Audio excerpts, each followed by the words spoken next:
टाळ बोले चिपळीला नाच माझ्या संग, देवाजीच्या दारी आज रंगला अभंग. दर्शक हो नमस्कार, मी दत्तात्रय गुरव. आपण पाहत आहात लाईव्ह ट्रेड न्यूज. मी उभा आहे आदिशक्ती मुक्ताईच्या पंढरपुरातील मठामध्ये.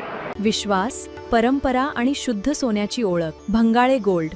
प्रत्येक दागिन्यात परंपरेची, विश्वासाची परंपरा, सौंदर्याची ओळख. आपल्यासोबत बातचीत करण्यासाठी मुक्ताई संस्थांचे विश्वस्त आहेत भैयासाहेब. भैयासाहेब, काय सांगाल? आपला हा पालखी सोहळा आहे, आज पंढरीमध्ये विसावलेला आहे. कशी परंपरा आहे या पालखी सोहळ्याची? आदिशक्ती श्री संत मुक्ताईचा पालखी सोहळा 24 जूनला मुक्ताईनगर कोथळे येथून निघाला. त्या दिवशी मुक्ताई पालखी बाहेर पडतो, प्रचंड पाऊस त्या ठिकाणी झाला. आशादायी वातावरण झालं. जवळपास 318वा पालखी सोहळा आहे. 650 किलोमीटर प्रवास प्रामुख्याने 5 जिल्ह्यातून आम्ही करतो. जळगाव, बुलढाणा, जालना, बीड, धाराशिव आणि सोलापूर. अतिशय राज्य शासनाने यावेळेस जाणीवपूर्वक प्रत्येक वारकऱ्याची सेवा कशी करता येईल याकरता अन्न, निवारा आणि आरोग्य याकरता काळजी घेतली. पिण्याच्या पाण्याचे टँकर दिलेत. मोबाईल टॉयलेट दिल्यामुळे तरुण वारकऱ्यांची संख्या त्या ठिकाणी प्रचंड वाढलेली आहे. काल मुक्ताईचं स्नान चंद्रभागेमध्ये झाल्यानंतर देखील पाऊस झाला.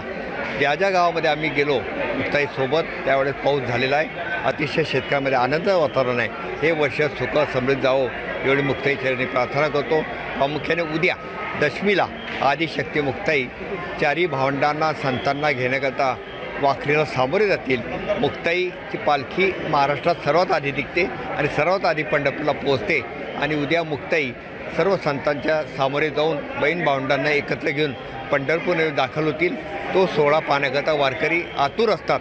गेले 28 दिवस प्रवास केल्यानंतर तो सोहळा पाहायचा. विठ्ठलाचं दर्शन ही आस लागलेली आहे. ते विठ्ठलाचं दर्शन घ्यावं जेणेकरून वर्षभर सुख समृद्धी आपल्याला मिळेल ही अपेक्षा प्रत्येकाची असते. भैयासाहेब, आपल्या मानाच्या 7 पालख्यांमध्ये आदिशक्ती मुक्ताईच्या पालखी सोहळ्याचे अनन्य असं महत्त्व आहे. आणि आधी मुक्ताबाई समोर जाता आणि त्यांना घेऊन पुढे येता, या सोहळ्याबद्दल कसं वर्णन कराल? हा सोहळा अतिशय जुना पारंपरिक आहे. राज्य शासनाची मानाची पालखी म्हणून या सोहळ्याकडे पाहण्याचा दृष्टिकोन राज्य सरकारचा आहे, वारकऱ्यांचा आहे. प्रामुख्याने ज्या भावना वारकऱ्यांच्या आहे की बहीण पुढे होऊन भावांना पंढरपूरमध्ये घेऊन येते, हा देखील त्या ठिकाणी महत्त्वाचा परंपरा वारकरी संप्रदायामध्ये जोपासला जातो. तर जोपासण्याचं काम सर्व संत करतात. या ठिकाणी तरुण वारकरी आणि तरुण युवती आज पालखीसोबत आहे. चांगलं आनंदाचं वातावरण आहे, आशादायी वातावरण आहे. महाराष्ट्रीय परंपरा संस्कृती जोपासण्याचं काम ही तरुण पुढे करेल.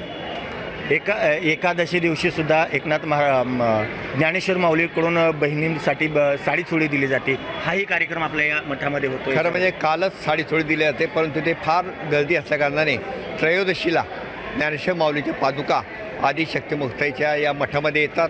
मुक्ताई आणि ज्ञानेश्वर पादुका एकत्र ठेवून त्याचा अभिषेक केला जातो.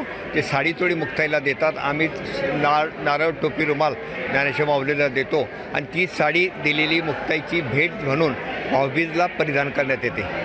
आपल्या या पालखी सोहळ्याबद्दल किती भाविक आलेले आहेत? इथं या मठामध्ये कशी सुविधा केली जाते याच्याबद्दल काय? जवळपास 3000 भाविक आमच्यासोबत आहे. महिलांची संख्या 1000 आहे. पुरुष 1800 2000 आहे. यामध्ये जेवढे राहतील तेवढे राहण्याचा प्रयत्न करतो. काल आल्यानंतर वारकरी बरेचसे दर्शनाला गेलेले आहेत. आज काही ठिकाणी परत दुसरे वारकरी जातील. जेवढी सोय करता येईल तेवढी सोय करण्याचा आम्ही प्रयत्न करतो. परंतु गैरसोय झाली असं कोणी वारकरी म्हणत नाही, कारण त्याला आशा विठ्ठलाची दर्शनाची आहे. आज प्रचंड गर्दी आहे. राज्य शासन मदत करत आहे, परंतु आपली जबाबदारी आहे की आपली सुरक्षितता आपण केली पाहिजे. खरोखरच विठ्ठलाच्या दर्शनाची जी आशा आहे ही भाविकांना या ठिकाणी लागलेली आहे. अगदी हरिनामाच्या जयघोषाने पंढरपूर नगरी ही दुमदुमून निघालेली आहे.